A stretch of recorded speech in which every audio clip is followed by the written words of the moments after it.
Welcome students.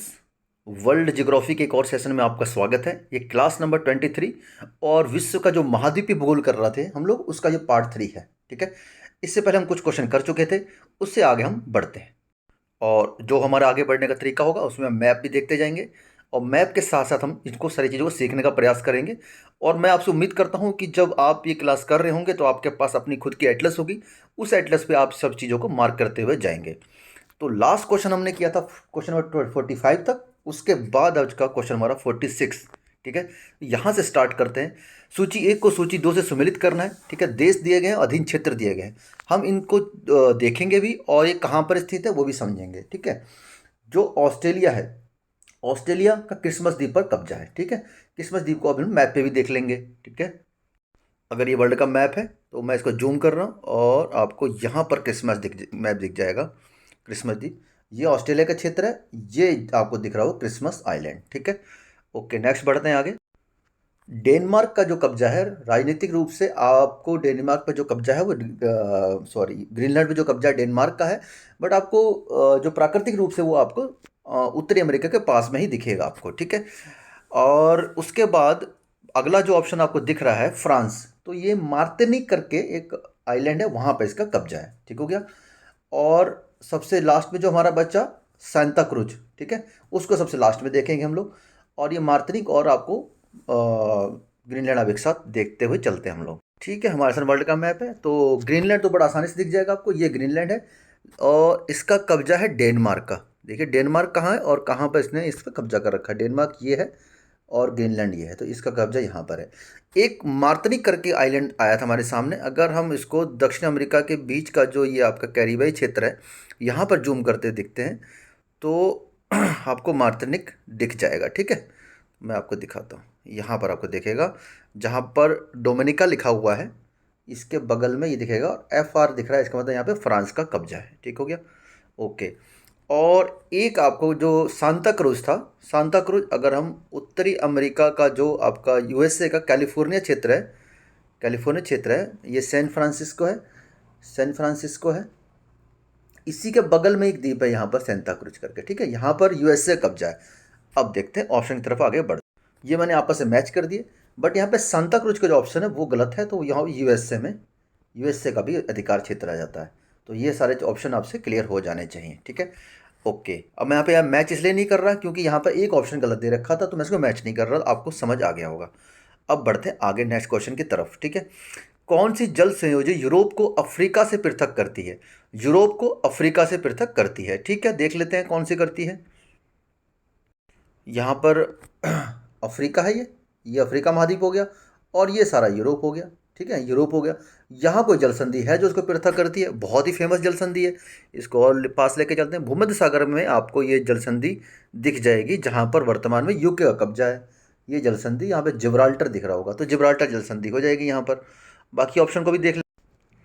ठीक है, ठीक है, बाकी ऑप्शन में वास्पोरस है, डोवर है और बेरिंग है। ठीक है, इनको भी मैप पे देख लेते हैं। वास्पोरस जल संधि एजोव सागर को एड्रियाटिक सागर से अलग करती है।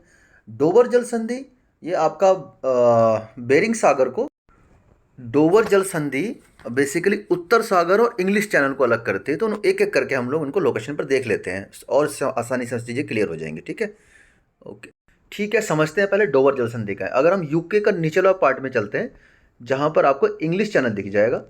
ठीक है, यहाँ पर इंग्लिश चैनल है। ठीक, और ये आप देख रहे होंगे नॉर्थ सी, नॉर्थ सी और नॉर्थ सी और ये इंग्लिश चैनल, इनको जो जोड़ती जल संधि ये डोवर जल संधि हो जाएगी। ठीक है, एक आया था बेरिंग जल संधि, तो बेरिंग जल संधि में देखने के लिए हमें इस पार्ट में जाना पड़ेगा। मैं इसको कर देता हूँ ऐसे करके।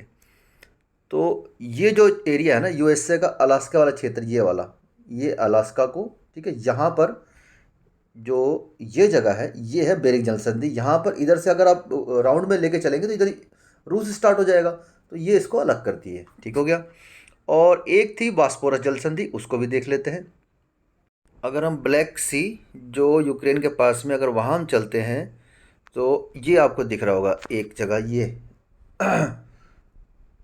ये वाला एक सागर आपको ये दिख रहा होगा और एक सागर ये दिख रहा होगा। ठीक है, ये वाला है मरमरा सागर और ये है एजियन सागर।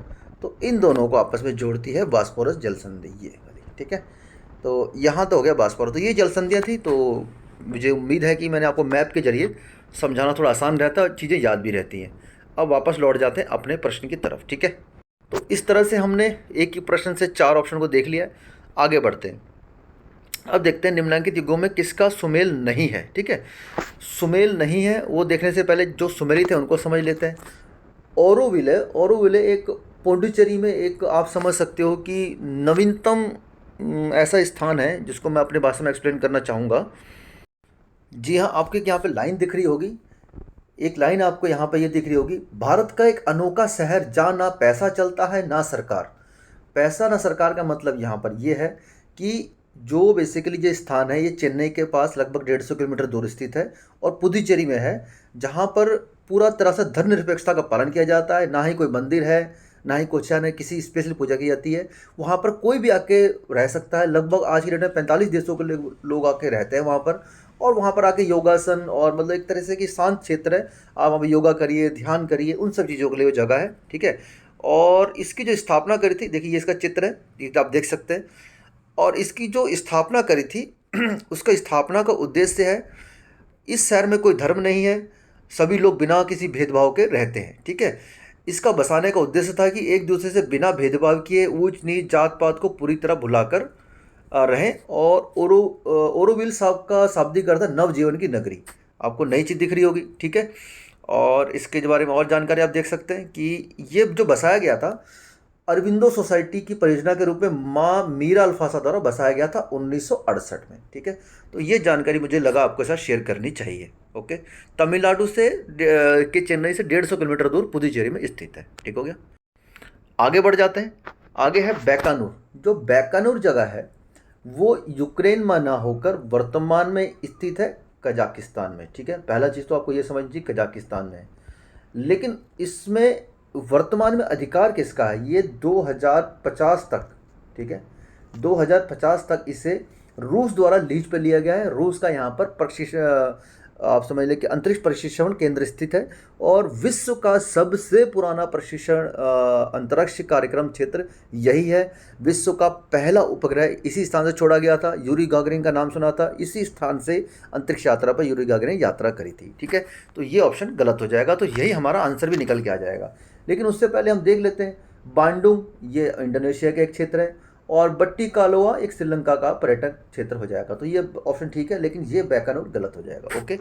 चलिए, बांडुंग के बारे में बताना चाहता हूँ कि इंडोनेशिया की राजधानी जो जकार्ता है उसके बाद सबसे बड़ा शहर बांडुंग है, ठीक है, ओके। आगे बढ़ते हैं। हॉर्न ऑफ अफ्रीका के अंग है। तो हॉर्न ऑफ अफ्रीका, जैसे हम अफ्रीका महाद्वीप को देखते हैं तो अब अफ्रीका के जो पूर्वी तट है हमें कुछ इस प्रकार से दिखता है, हॉर्न टाइप का। हॉर्न मतलब सींग। तो इसमें जो राज्य हैं सोमालिया, इथोपिया, जिबूती, इसको हम मैप पे भी देखेंगे, ठीक है। वर्ल्ड मैप पे चीज़ें देखना आसान होती है, हमें याद भी रहता है। हम अफ्रीका को जूम करेंगे तो यहाँ में दिखेगा हॉर्न ऑफ अफ्रीका। आपको ये सींग की तरह दिख रहा होगा, ये ठीक है, ये एक सींग की तरह दिखा होगा। तो इसमें आप 3 देश देख रहे होंगे, सोमालिया, इथोपिया, जिबूती, ठीक है, ओके। तो ये आपके हॉर्न ऑफ अफ्रीका में शामिल हो जाते हैं, ओके। नेक्स्ट हमारा क्वेश्चन है, अफ्रीका की कौन सी नदी मकर रेखा को 2 बार काटती है, ठीक है। तो इनमें जो लिम्पोपो नदी है ना, लिम्पोपो नदी ये मकर रेखा को 2 बार काटती है। ये मकर रेखा 2 बार काटती है। और कांगो नदी जो है ये विषुवत रेखा को 2 बार काटती है। किस प्रकार काटती है, जैसे विषुवत रेखा जा रही है तो लिम्पोपो निकलेगी यहाँ से, फिर एक बार इधर मुड़ जाएगी, तो इसका मतलब 2 बार काटी है। इसी तरह से कांगो ऐसे निकल के फिर दोबारा ऐसे चली जाती है, तो इसको 2 बार काटने का मतलब, इसका मकसद ये है, ठीक हो गया। और भारत की एक नदी है गुजरात में, माही नदी। माही नदी गुजरात में है, माही नदी। और आप जानते हैं कि अब भारत से कर्क रेखा गुजरती है, तो माही नदी भी कर्क रेखा को 2 बार काटती है। तो ये चीज़ क्लियर हो गई, ठीक है। अब बढ़ जाते हैं आगे। अगला इजराइल की उबनिष्ठ सीमा है। इजराइल लास्ट वाले सेशन में बड़ा अच्छे से क्लियर हुआ था, ठीक है। लेबनान, जॉर्डन, सीरिया, मिस्र, ये आपका इजराइल के साथ सीमा बनाते हैं। एक बार इसको देख लेते हैं थोड़ा सा, और चीज़ें क्लियर हो जाएंगी। जो हमारा लास्ट सेशन था उसमें हमने इस मैप के जरिए इजराइल को समझा था। रेड वाला पोर्शन जो है वो इजराइल का है, और उसके चारों ओर जो देश हैं उनको मैंने हाथ से लिख रखा है, ठीक है। इजराइल, लेबनान, सीरिया, जॉर्डन, मिस्र। लेबनान, सीरिया, जॉर्डन, मिस्र ये इजराइल का पार्ट हो जाएगा। ओके, चलिए ठीक है। मैप के साथ तो आपको बताने का बहुत कुछ मन करता है, लेकिन समय इतना कम होता है, क्वेश्चन भी कम हो पाते हैं। तो चलिए जितना मेरे से पॉसिबल होगा। नेक्स्ट क्वेश्चन देखते हैं। समस्त विश्व में चीतों की सर्वाधिक आबादी भारत में, इसकी अनुमानित संख्या क्या है? तो ये क्वेश्चन ही अपने आप में गलत है। तो अगर ये चीतों की बात कर रहा है तो चीते इतने ज़्यादा तो कभी नहीं हो सकते। भारत में वर्तमान में, ये तो बहुत पुराना क्वेश्चन है, भारत में वर्तमान में 8 चीते नामीबिया से लाके कुने नेशनल पार्क में रखे गए थे, और 12 चीते और दक्षिण अफ्रीका से लाया गया था। टोटल चीतों की संख्या तो मैं मान सकता हूँ वर्तमान में भारत में 20 है। लेकिन मुझे जो लगा कि ये बाघों के बारे में बात कर रहा है, बाघों की आबादी सबसे ज़्यादा भारत में, मैं कह सकता हूँ वर्तमान में जो बाघों की संख्या है वो 2967 भारत में बाघ है। ठीक है, मध्य प्रदेश सबसे ज़्यादा बाघों की संख्या है। तो फिलहाल क्वेश्चन को लेना था, तो जो जानकारी हम निकाल सकते थे हमने वो निकाल लिए। ठीक है, तो जो 8 चीते लाए गए थे नामीबिया से, उसमें 5 मादा और 3 नर हैं। ठीक हो गया। ये हो गया प्रधानमंत्री जी के जन्मदिन के उपलक्ष्य में लाए गए थे। कुनो नेशनल पार्क शिवपुर में है, मध्य प्रदेश में, वहाँ इनको रखा गया है। अगला क्वेश्चन है, न्यूजीलैंड में पाया जाने वाला उड्डयन विहीन पक्षी कौन सा है? तो इसमें कीवी है जो है उड्डयन विहीन पक्षी हो जाएगा। ओके, नेक्स्ट क्वेश्चन देखते हैं। मकर रेखा नहीं गुजरती है। आपको ये दक्षिण अमेरिका के राज्य दिए गए हैं, इनमें से जो मकर रेखा गुजरती है, चार चार राज्यों से मकर रेखा गुजरती है। ठीक है, दक्षिण अमेरिका के, उनको हम मैप पे भी देखेंगे और उनको समझेंगे भी। ठीक है, तो सबसे पहले चिली से गुजरती है। ठीक है, उसके बाद अर्जेंटीना से, ठीक हो गया, फिर पराग्वे से और ब्राज़ील से। CAPB अगर आप याद रख सकते हैं तो आपके लिए आसान हो जाएगा। ठीक है, और अब इसको थोड़ा सा मैप पे समझ लेते हैं। ठीक है, तो मैप पे देखते हैं इसको। तो मैंने जो रेड से मार्क कर रखा है ये मकर रेखा है। ये पहला चिली आ गया, दूसरा अर्जेंटीना है, ये पराग्वे और ब्राज़ील से गुजरती है।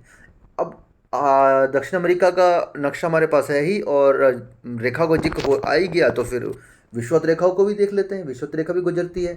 तो विषुवत रेखा तीन तीन राज्यों से गुजरती है दक्षिण अमेरिका के, इक्वाडोर, कोलंबिया, ब्राज़ील, ECB। ठीक है, ये याद रख सकते हैं, इक्वाडोर, कोलंबिया, ब्राज़ील, 3 से गुजरती है। तो यह हमने इसको समझ लिया इसी के साथ में। ठीक है, तो ठीक है, अब फिर से एक बार हमारे सामने अगला क्वेश्चन है। निम्नलिखित नदियों में कौन सी अंतर्राष्ट्रीय सीमा बनाती है? ये क्वेश्चन गलत है। ये कौन सी अंतर्राष्ट्रीय सीमा नहीं बनाती है, ये क्वेश्चन में होना चाहिए था। ठीक है, रियो ग्रांडी जो नदी है, रियो ग्रांडी जो नदी है, ये USA और अमेरिका के बीच की सीमा बनाती है। सिंधु नदी भारत पाकिस्तान की सीमा बनाती है। ठीक है, और राइन नदी किसी के बीच की सीमा नहीं बनाती। और चाइना चीन नदी कौन सी, ये तो मेरे समझ नहीं है, चीन तो देश है, तो ये चीज़ समझ नहीं आए, तो इतना आपको समझना जरूरी है। ठीक है, सिंधु और रियो ग्रांडी नदी बनाती है सीमा। ओके, विश्व का सबसे ठंडा स्थान कौन सा है? जो विश्व का जो सबसे ठंडा स्थान है वो बरखोयास्क हो जाएगा। ठीक है, बरखोयास्क हो जाएगा। इसको थोड़ा सा मैप पे भी देख लेते हैं। साइबेरिया का जो क्षेत्र है ना, ये वाला, यहाँ पर -80 डिग्री टेम्परेचर भी कभी कभी हो जाता है। तो मैं आपको दिखा देता हूँ, ये रसिया में आ गए हम लोग, और ये जो स्थान है लगभग लगभग आप मान चल सही है, ये इससे थोड़ा इधर आते हैं, थोड़ा सा इस साइड में आते हैं, यहाँ पर बरखोयास जगह हो जाएगी। तो यहाँ पर -80 डिग्री टेम्परेचर भी हो जाता है। ये विश्व का सबसे ठंडा स्थान हो जाएगा। ठीक है, ठीक है, अगला क्वेश्चन हमारे पास है, बर्मुडा त्रिभुज कहाँ स्थित है? तो बर्मुडा ट्रायंगल जो स्थित है वो उत्तरी अटलांटिक में तो है ही, लेकिन पश्चिम दिशा के साइड में उत्तरी अटलांटिक महासागर में स्थित है। ठीक है, तो पहले हम बर्मुडा को देख लेते हैं। तो अगर हम अटलांटिक महासागर को इससे बांटते हैं, ये उत्तरी अटलांटिक महासागर और ये दक्षिण अटलांटिक महासागर, और उत्तरी अटलांटिक महासागर के पश्चिम दिशा में, तो ये जो जगह बनेगी हमारी लगभग लगभग यहाँ बनेगी। अब इसको जूम करके देख लेते हैं हम लोग। ठीक है, जो आपको बर्मुडा यूके दिख रहा होगा ना, ये है बर्मुडा ट्रायंगल। ठीक है, यहाँ बर्मुडा ट्रायंगल स्थित हो जाएगा। ठीक, क्वेश्चन नंबर 59 है हमारे सामने। अब जलवायु की किस्म और क्षेत्रों को मिलाना है। इतना तो हमें पता है, विषुवत रेखा कांगो से होकर गुजरती है, तो विषुवत रेखा जलवायु कांगो हो जाएगी। मानसून भारत और बांग्लादेश का प्रमुख क्षेत्र माना जाता, तो ये दो तो हमारे इससे निकल गए। भूमध्य सागरीय क्षेत्र सूडान हो जाएगा, और सवाना तुल्य जलवायु कैलिफोर्निया की हो जाएगी। ठीक है, तो इस तरीके से हमारा आंसर जो निकल के आएगा इससे हमारा निकल के आएगा, फिर से बता दे रहा हूँ, विषुवत रेखा कांगो, भूमध्य सागरी जो जलवायु है वो कैलिफोर्निया, शायद मैं कैलिफोर्निया गलत बता पहले, तो ये भूमध्य सागरी जो कैलिफोर्निया हो जाएगी, ठीक है। और सूडान तुर्क सवाना जलवायु हो गई, मानसून भारत और बांग्लादेश की विशेषता, तो इस प्रकार ऑप्शन ए ठीक हो जाएगा, ठीक है। ओके, आर्कटिक महासागर एवं प्रशांत महासागर को जोड़ने वाला जल डमरू मध्य कौन सा है? आर्कटिक महासागर और प्रशांत महासागर को, तो जब हम इस पर देखते हैं आर्कटिक महासागर और प्रशांत महासागर का जोड़ने वाला, तो बेरिंग जल संधि जो है ना, बेरिंग जल संधि इन दोनों को जोड़ती है। और कहाँ जोड़ती है मैंने आपको बता दिया था, जो यूएसए का जो अलास्का वाला क्षेत्र है, अलास्का वाला क्षेत्र है, ठीक है। अगर ये यूएसए है, मान के चल रहा हूँ मैं, ठीक है, रफली नक्शा ये है यूएसए का, तो यूएसए का जो अलास्का क्षेत्र है, यहाँ बेरिंग जल संधि है, ठीक हो गया। तो ये तो प्रशांत महासागर है और यहाँ पर जो आर्कटिक महासागर हो जाएगा, तो उन दोनों को आपस में जोड़ती है। ओके, ठीक है, अगला क्वेश्चन आगे देखते हैं। अपवाद क्षेत्र की दृष्टि से विश्व की सबसे जो लंबी नदी है वो कौन सी नदी है? तो नील नदी विश्व की सबसे लंबी नदी हो जाएगी, और अमेजन नदी का सबसे ज़्यादा घनत्व के हिसाब से अमेजन नदी हो जाएगी, ठीक है।